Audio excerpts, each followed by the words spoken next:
విజయనగరం జిల్లా గజపతి నగరం నియోజకవర్గం గజపతి నగరం మండలం గ్రామంలో కూటమి ప్రభుత్వం ఆధ్వర్యంలో చేపట్టిన 2 ఏళ్ల నమ్మకం సంక్షేమం అభివృద్ధి కార్యక్రమాల వివరాలను తెలియజేస్తూ ఇంటింటికి కరపత్రాలను అందజేసిన మంత్రి కొండపల్లి శ్రీనివాస్.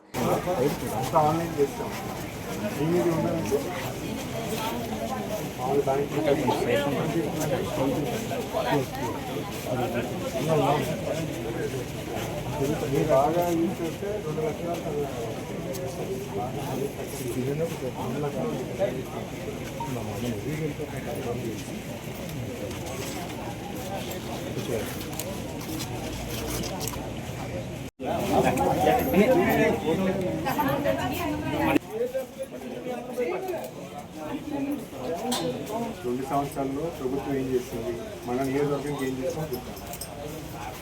మనం పెంచాము. లక్షల్లో 3,000 నుంచి 4,000 చేస్తాము, 3,000 నుంచి రెగ్యులర్కి 6,000 చేస్తాము. అలాగే కిడ్నీ రైస్ పేషెంట్స్కి 10,000 చేస్తాము. మంచాన్ని పరిచయం ఉన్న వాళ్ళకి 5,000 నుంచి 15,000 చేశాము. తల్లికి వందనం 2 సంవత్సరాలు ఇచ్చాము. ఎంతమంది పిల్లలు ఉంటే అంతమంది.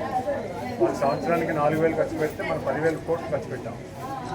తర్వాత దీపం పథకం, గ్యాస్ సిలిండర్ కూడా సీఎం గారు ఇచ్చారు. సిలిండర్ ఖర్చు ఎక్కువైపోతుందని దీపం పథకం పెట్టి సంవత్సరానికి 3 సిలిండర్ ఫ్రీగా ఇస్తున్నారు. తర్వాత శ్రీశక్తి, మీకు ఈ పథకం నచ్చిందా? Free bus. పిల్లలు ఆడపిల్లలు చదువుకుంటున్నారా? మీరు హెల్త్ చెకప్కి వెళ్తున్నారా? ఏదైనా కావాలంటే ఫంక్షన్లు గట్రా వెళ్తున్నారా? గుడికి గట్రా ఊళ్ళో చేనేత లేదు కదా. తర్వాత ఇల్లు ఇప్పుడు 5 లక్షల ఇల్లు ఇప్పుడు ఇస్తున్నాము. ఫస్ట్ ఫేజ్లో 1,00,000 ఇల్లు వచ్చాయి. ఇంకో 3 నెలలు ఇంకో 4 లక్షలు వస్తున్నాయి. అలాగే కలిగే కార్మికులకి ఇది ఇవ్వడం జరిగింది. ఎన్టీఆర్ వైద్య చాలామందికి సీఎం రిలీఫ్ ఫండ్ కింద మన నియోజకవర్గంలో 3 కోట్ల రూపాయలు ఇచ్చాము. అలాగే అన్ని నియోజకవర్గాల్లో ఎన్టీఆర్ వైద్య సేవ కవర్ అవ్వకపోతే సీఎంఆర్ఎఫ్లో ఇవ్వడం జరుగుతుంది. ఎన్టీఆర్ వైద్య సేవలో చికిత్సకి అనుమతి లేకపోతే సీఎంఆర్ఎఫ్లో ఇవ్వడం జరుగుతుంది. మత్స్యకారు ఫిషర్మెన్ కమిటీ కూడా 20,000 రూపాయలు ఇవ్వడం జరుగుతుంది. ఇది కాకుండా మన నియోజకవర్గంలో సుమారు 300 కోట్ల పనులు అభివృద్ధి పనులు చేస్తాం. 300 కోట్లు అన్ని డ్రింకింగ్ వాటర్ అన్నీ కూడా శాంక్షన్ చేయించి వర్క్లు అవుతున్నాయి. అంటే నన్ను వెళ్ళి సీఎం గారు చెప్తున్నారు, ప్రతి ఇంటికి వెళ్ళి నాయకులను